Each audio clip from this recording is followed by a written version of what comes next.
মশা তাড়াবার স্প্রে বলুন, কয়েল বলুন বা অন্য যে কোনো উপাদান, প্রতিটি তৈরি হয় ক্ষতিকারক রাসায়নিক উপাদান দিয়ে। আর বলাই বাহুল্য যে এইসব রাসায়নিক উপাদান আমাদের স্বাস্থ্যের জন্য মারাত্মক ক্ষতিকর। তাহলে উপায় আছে বই কি। আপনি চাইলেই ঘরে তৈরি করতে পারেন মশা তাড়াবার জন্য কার্যকরী উপাদান, তাও মাত্র 30 সেকেন্ডের কম সময়ে। আর এতে আপনার কাজে আসবে নারকেল তেল বা ভ্যানিলা এসেন্সের মতো সাধারণ উপাদান।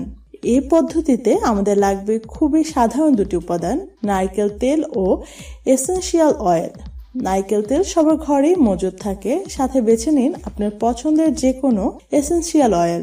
ল্যাভেন্ডার, মিন্ট, লবঙ্গ, বেসিল, লেমন গ্রাস বা রোজমেরি এই ফ্লেভারগুলো থেকে বেছে নিন যে কোনো একটি বা দুটি এসেনশিয়াল অয়েল। এরপর 8 আউন্স নারকেল তেলের সাথে মিশিয়ে নিন 2 চা চামচ এসেনশিয়াল অয়েল। ব্যাস তৈরি আপনার জন্য মশা তাড়াবার প্রাকৃতিক তেল। এই তেল আপনি শরীরের যে কোনো অংশে মাখতে পারেন, মশা তো দূর হবেই, সাথে ত্বকও ভালো থাকবে। আর মশা থাকবে আপনার কাছ থেকে অনেক অনেক দূরে। কেবল মশার জন্য নয়, পিঁপড়া সহ অন্যান্য ক্ষুদ্র পোকামাকড়ও আর কাছে ফিরবে না। এই উপায়টিতে আপনার কাজে লাগবে কেবল ভালো মানের ভ্যানিলা এসেন্স।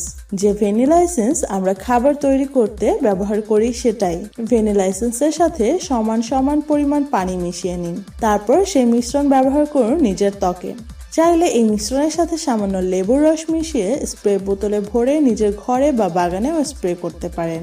আপনি যদি এই চ্যানেলে নতুন হয়ে থাকেন তবে সকল আপডেট সবার আগে পেতে সাবস্ক্রাইব করুন আমাদের চ্যানেল এবং বেল আইকনে ক্লিক করে রাখুন। ধন্যবাদ।